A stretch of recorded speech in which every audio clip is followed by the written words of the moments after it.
everyone. This is Gene Quinn. Thank you for joining us here today for this conversation about the C-suite.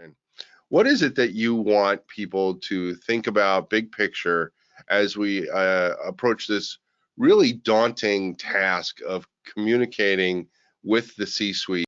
To communicate with the C-suite, you need to speak their language.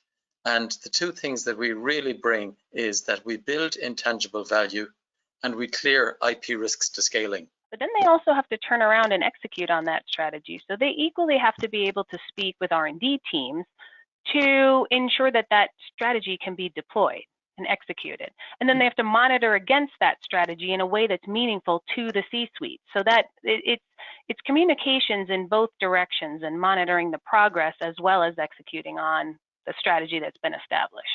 We need to be able to identify white space and areas that are crowded. Ray, when you have an opportunity to go into the boardroom with a chart like this, this seems to me to speak, like more than 1,000 words. These are the things that are easy for the executives to digest.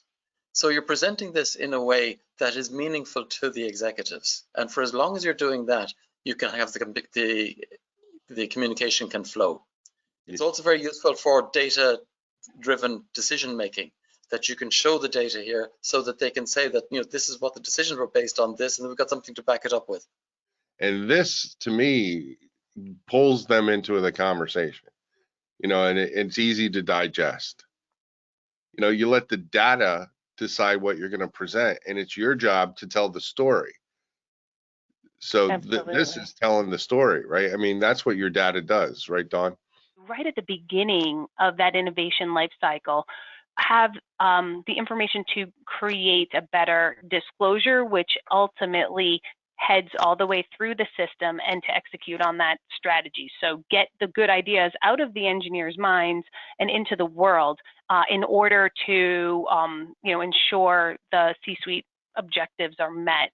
Informally evaluated by an individual team is one step away from moving towards a documented standard process. And if you have a documented standard process, and if you're under cost pressure, using software, you can automate a lot of your documented standard process. You're already a long way towards it. Mm-hmm.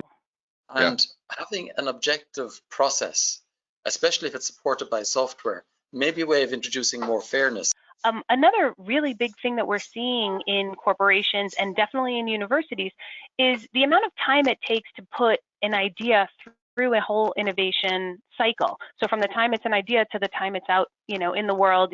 So getting those ideas out in a timely manner is key, is get them well developed right out of the gate and help them all the way through the process, and then check against your KPIs.